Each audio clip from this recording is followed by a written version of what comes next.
menteri yang paling mencolok yang dari segi pendidikannya dianggap rendah gitu ya. Mungkin pas zaman Jokowi itu ada Susi Pujiastuti. Betul. Dan dia dengan gebrakan tenggelamkannya itu Dikerasin dikit aja kan iya. curhat di medsos. Dikerasin dikit langsung nyanyi. Kenyataannya di lapangan in the real life 5 bisa 5 bisa 6 gitu. Nah, sedangkan dan itu yang goblok kita apa Gen Z sih?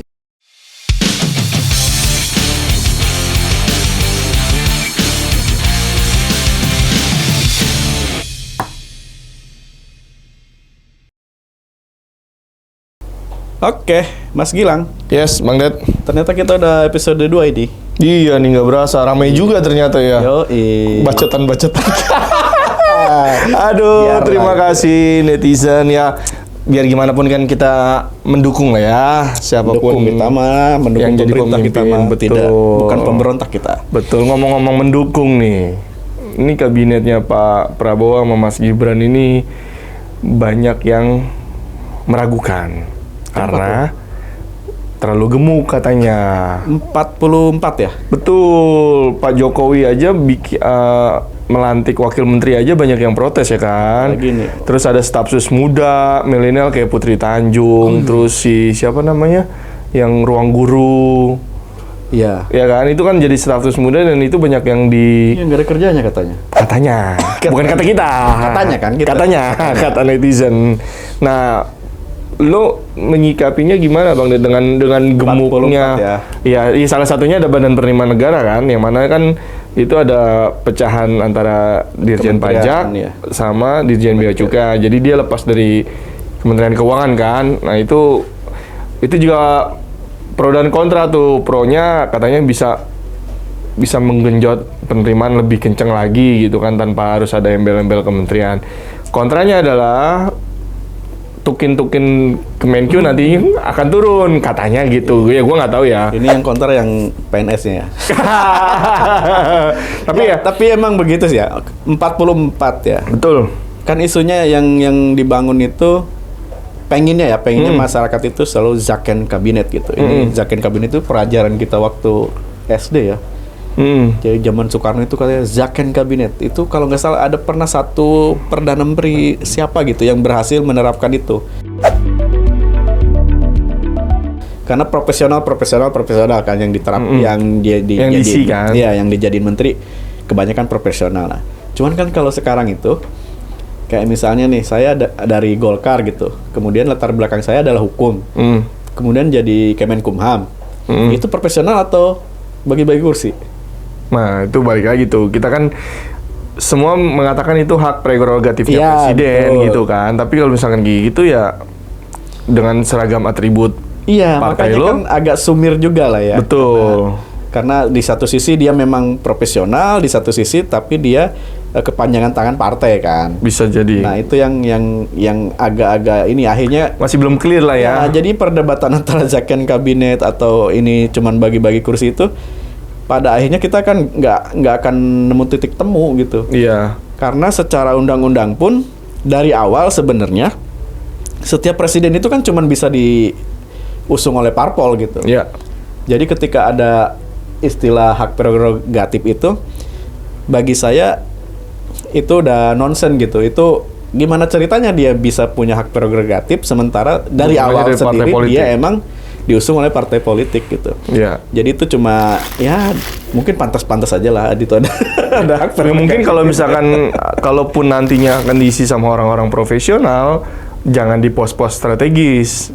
Betul. Iya dong. Atau justru harusnya strategis dong. Ya, tapi kan kalau udah mah di pos strategis tapi bukan profesional gimana? Enggak maksudnya bukan yang orang partai, ini orang profesional benar-benar orang profesional. Tapi kan lu analoginya kalau misalkan gua orang hukum, terus gua kader partai salah satu kader partai tertentu, terus gua duduk di salah satu kementerian tertentu gitu kan, apakah itu profesional atau gua anggota partai? Betul. Tapi kan ini kalau gua konteksnya adalah lu profesional, kayak gua profesional, tapi gua non partai.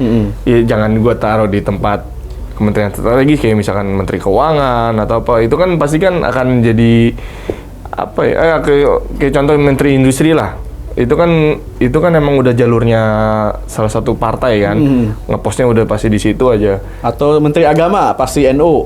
Mungkin. Menteri Pendidikan pasti Muhammadiyah. Iya, tapi kalau misalkan ada 44 ya taruhlah di badan-badan itu mungkin boleh juga untuk di. Atau justru kebalik bro, justru untuk yang profesional itu misalnya benar-benar dia misalnya dokter X gitu ya, dia harus Kementerian Kesehatan gitu. Jangan sampai misalnya kader partai X di Kementerian Kesehatan gitu. Iya, tapi kan kayak contohnya Pak Terawan kemarin profesional non partai dan dia masih seragam dilawan juga ya. Iya. Sama dokternya sendiri makanya sama tim dokternya sendiri. Padahal dipikir-pikir omongannya dia waktu itu kita flashback sedikit ke belakang. Itu bener juga kayak batuk. Iya bener juga. Pada akhirnya kan kita semua begitu. Iya. Emang aduh gua nggak habis pikir dah. Iya bener. Jadi makanya kan kayak misalnya gini ya, ada analogi bahwa ada banyak lelucon lah yang bilang, warganet terutama yang bilang Kementerian Kesehatan itu justru jangan dipimpin oleh dokter katanya. Iya. Karena ya itu resistensinya terlalu tinggi. Iya, gitu. sekarang dipegang sama Pak BGS. Iya, yang orang bank. Iya, perbankan malah. Betul. Kasus bully bisa kebongkar gitu kan. Betul. Malah justru dari Kementerian Kesehatan yang lumayan gencar lah untuk membongkar itu. Iya. Kan. Sesama profesi malah saling menutupi gitu kan. Gitu. Jadi emang Zakon kabinet ini ya impian bagi semua orang. Cuman untuk penerapannya kayaknya sih agak susah lah ya. Meskipun kita juga tidak bisa bilang bahwa ini semata-mata bagi-bagi kursi gitu. Betul. Ya lebih tepatnya mungkin menurut gua lebih agak selektif lah ya. Kalau agak susah pasti jauh dari kata itu gitu. Tapi kan kalau selektif kan bener-bener Pak Prabowo sama Mas Gibran kan harus nyari orang yang tepat nih. Betul. Ketika lo naruh CV gitu kan, lo di posisi apa? Lo nggak mungkin lulus, kita analoginya ya, misalkan kita lulus SMA, naruh CV di suatu perusahaan, terus ditempatin di manajer kan agak ini ya. Agak jomplang gitu kan, dari status pendidikan, terus dari status sosialnya juga kan pasti agak jomplang gitu kan. Jadi lulusan SMA itu bagusnya itu jadi ketua partai. Dan nggak pernah bisa digantikan. Luar biasa tuh emang lulusan SMA. Waduh, luar biasa. Tapi emang gini ya, di ini ada pembicaraan yang lumayan agak kontraproduktif, ada kontradiktif ya antara orang-orang yang berpendidikan tinggi dengan orang-orang yang dalam berpendidikan yang tidak tinggi gitu ya. Bagi orang-orang yang berpendidikan biasa aja gitu ya, bisa cuman mengenyam sampai SMA ke bawah itu, kenapa misal mereka menyukai Jokowi ya? Karena mereka merasa dia itu bagian dari dia gitu, bukan orang elit, bukan keturunan orang-orang yang benar-benar elit lah, kayak Megawati keturunan anaknya, siapa gitu kan. Anaknya presiden, Pak Prabowo anaknya Begawan Ekonomi Indonesia gitu. Sementara Jokowi siapa sih gitu. Dia hampir mirip kayak Soeharto lah. Meskipun Soeharto akhirnya jadi elit juga karena dia kan bisa jadi Pangkostrat atau gitu ya. Nah, itu yang disukai oleh penduduk biasa gitu. Dan penduduk biasa itu menganggap bahwa orang pintar itu justru orang-orang yang lebih banyak menyusahkan gitu. Secara ini ya, kayak misalnya yang bikin peraturan siapa? Orang pintar. Yang korupsi siapa? Orang pintar gitu kan. Orang-orang yang ya secara itu kan portofolionya nggak mungkin pendidikannya biasa aja kan. Jadi menteri, jadi anggota dewan gitu kan. Itu kan bukan orang-orang yang biasa aja gitu. Tapi justru mereka ini yang menyusahkan kehidupan bangsa kita gitu. Yang korupsi S1, S2 gitu kan. Bahkan ada profesor gitu. Yang yang membuat peraturan misalnya menaikkan harga ini gitu. Makanya mereka menganggap bahwa harusnya pendidikan nggak jadi masalah gitu selama dia mampu. Tapi di satu sisi orang-orang yang pendidikannya tinggi seperti kita ini ia menganggap bahwa ya emang itu harus sesuai ininya gitu, sesuai sesuai jalur gitu. Kalau lu emang ahli di bidang A ya lu ya kementeriannya ya di bidang A gitu. Jangan sampai nanti lu ahli di bidang A tapi jadi kayak Menkominfo gitu kan. Kebobol gitu. Ngurusin akun fufu-fafa aja. Aduh ya Allah ya. Itulah. Jadi emang kalau ya semua ada keyakinan di agama itu kan serahkan pada ahlinya gitu kan. Cuman kan ya itu kadang-kadang kita tidak bisa ini juga ya. Yang nggak bisa menghindari juga. Iya. Yang gitu. Ahli malah justru yang bisa nipu juga gitu kan. Karena kan balik lagi ya, stigma orang kan beda-beda. Perspektif orang beda-beda. Kayak misalkan gue mandang lu pendidikannya nggak S1 gitu kan. Tapi dengan keahlian lo, gue punya teman, dia nggak kuliah, bener-bener nggak kuliah. Waktu itu mantan teman kantor gue kan. Teman ada mantannya ya? Mantan kantor. Gue kan teman kerja sama dia dekat di sini juga, dekat lokasi kita syuting gitu. Dia nggak kuliah S1, tapi dia mendalami desain grafis. Ya, bahkan betul. Posisinya sekarang supervisor, cuy. Supervisor di sebuah perusahaan yang lumayan oke lah menurut gua, anak BUMN lah ya dia ya. Apa UI UX yang jangan disebutin namanya, nanti di-shot sama netizen. Ya biarin aja, netizen nanti, kan lebih pintar kan. Nanti netizen bilang kok ini kok bisa jadi anak BUMN gitu. Padahal enggak satu. Iya, tupalnya harus 6 berapa? Iya. 700 ya? Iya. Berapa sih tufalnya BUMN? Gue lupa deh. Coba netizen kalau tufal BUMN tuh berapa ya? Iya, tapi kan agak aneh juga gitu. Dia desain grafis harus bisa bahasa Inggris yang lancar banget kan. Iya, padahal udah ada AI ya. Iya, yang penting dia bisa teori warna lah desain grafis. Iya, benar-benar. Iya, enggak, maksudnya balik lagi ke situ ya. Maksud gue dengan keahliannya dia ya nggak menutupi kekurangannya dia kan. Nggak menutup kemungkinan dia bisa berkarir atau berkarya lebih jauh lagi. Makanya ya gua pun secara pribadi mendukung lah kebijakannya Pak Jokowi selama 10 tahun ini dengan adanya vokasi kan. Ya betul. Dimana kan vokasi ini antara sekolahan dan industri SMA gitu ya. Kan, terus perguruan tinggi sama industrinya nyambung gitu kan. Tinggal balik lagi mental generasi Gen Z kita nih mau kayak gimana, bener-bener dikerasin dikit aja kan. Iya. Curhat di medsos. Dikerasin dikit langsung nyanyi. Si kerjaan tak mungkin gitu. Susah juga maksud gua. Beda sama kita gitu kan. Beda generasi. Beda sama kita ya. Kita digembleng oleh pekerjaan yang kadang-kadang di luar tupoksi kita juga. Betul. Harusnya kita job desk-nya 3 gitu kan. Tapi dikasih kenyataannya di lapangan in the real life 5. Bisa 5, bisa 6 gitu. Nah, sedangkan dan itu ya yang goblok kita apa Gen Z sih?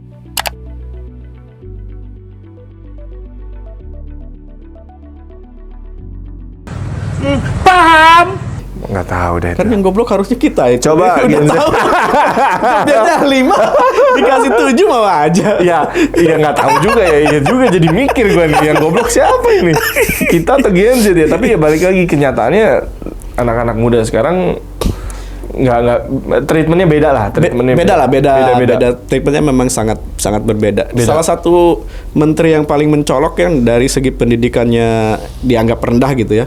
Mungkin pas zaman Jokowi itu ada Susi Pujiastuti. Betul. Dan dia dengan gebrakan tenggelamkannya itu lumayan heroik lah. Iya, tapi kan karena dia punya kapabilitas dan kapasitas kan dengan di bidangnya dia di perikanan dan penerbangan itu kan, makanya menurut gua lo mau S1, mau S2, S3 atau SMA sekalipun asal lo punya kemauan dan konsisten sih nggak jadi masalah. Memang kadang-kadang kita itu nggak konsisten, bro.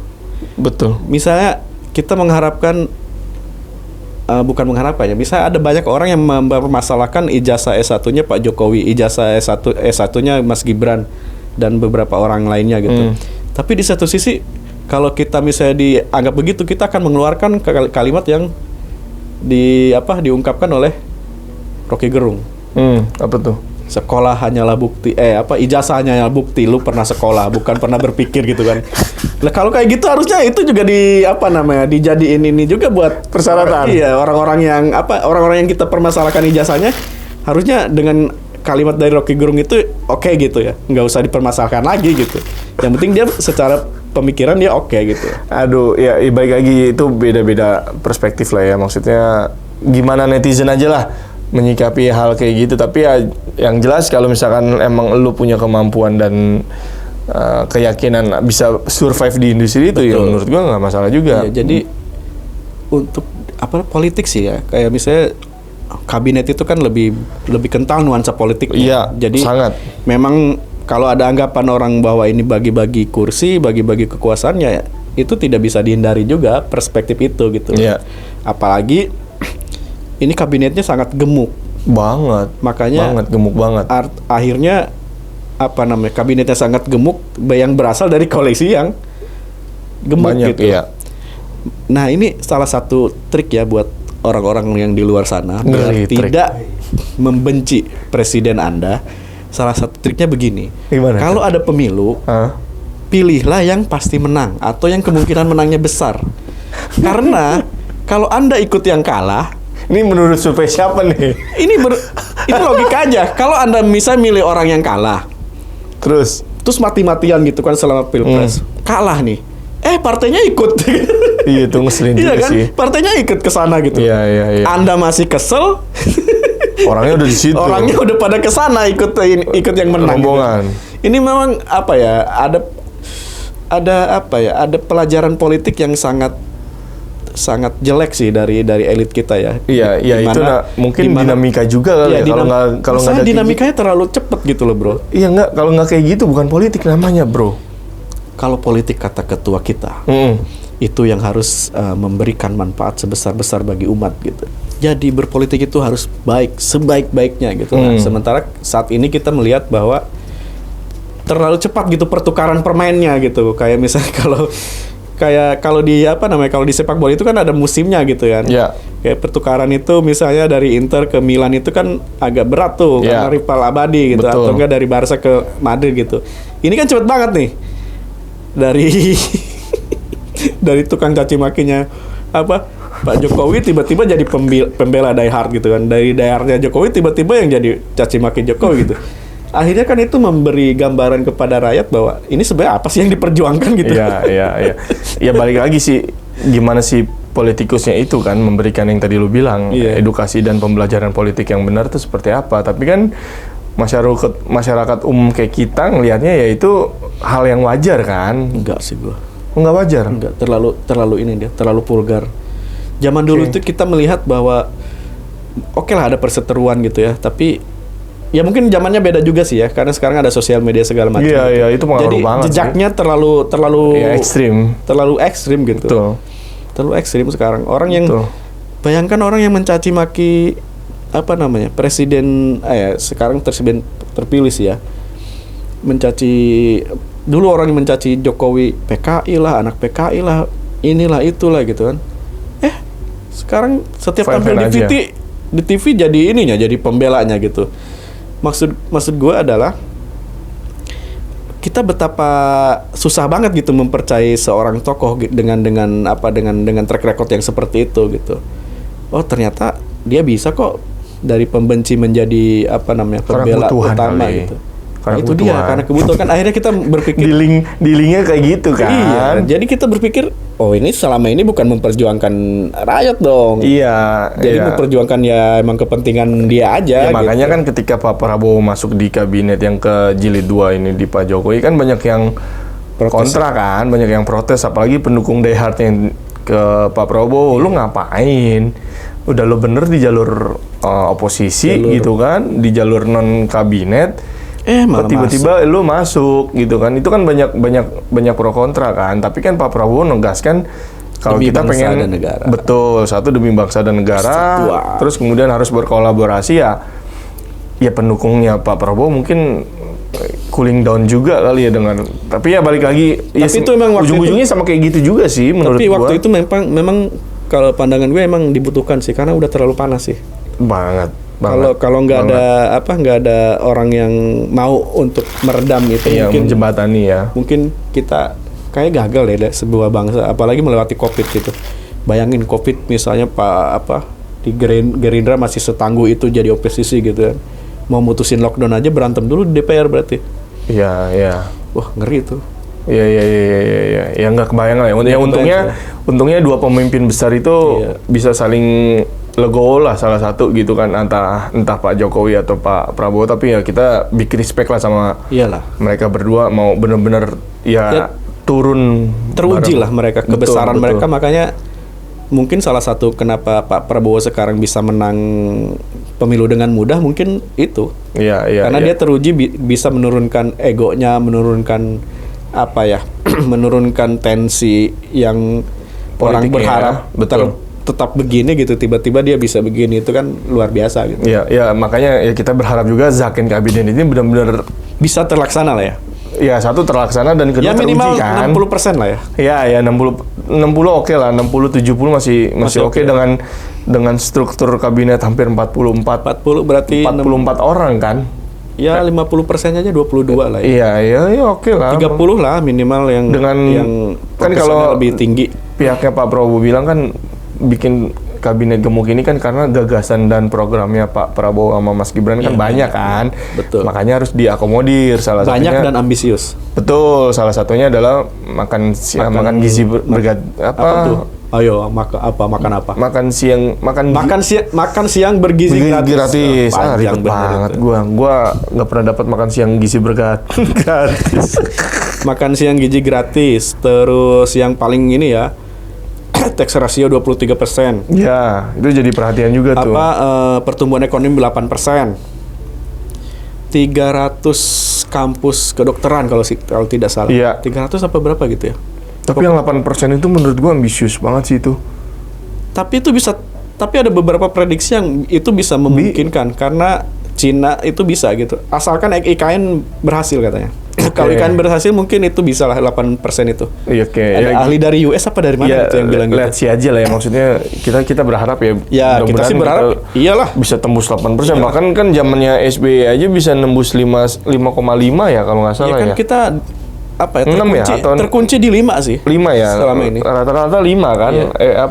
Ekuivalen mulai dari zaman Pak SBY lah dia bisa naik 5 itu. Makanya kan 5 aja kita bisa nih negara segede ini, apalagi total penduduknya hampir 270 juta jiwa gitu kan. Iya, kalau kata orang ini bonus demografi. Asli 2045. Iya.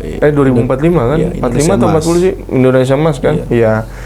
Ya kita berharap lah 5 tahun ke depan yalah, atau nggak ada yang aneh-aneh lah, nggak ada yang ngomong-ngomong lah, pokoknya kerja semua lah. Oke lah, misalnya yang terpilih itu para menteri itu memang sebagian besar dari partai lah ya. Tapi kalau itu seleksi alam kok menurut gue ntar. Iya, kalau misalnya mereka bisa bekerja dengan baik ya kita dukung gitu kan. Iya, dan siapapun orang profesional yang ada di dalam kementerian itu, ya kita bakalan dukung juga. Iya dong. Namanya salah satu yang orang partai tapi berhasil kan Basuki.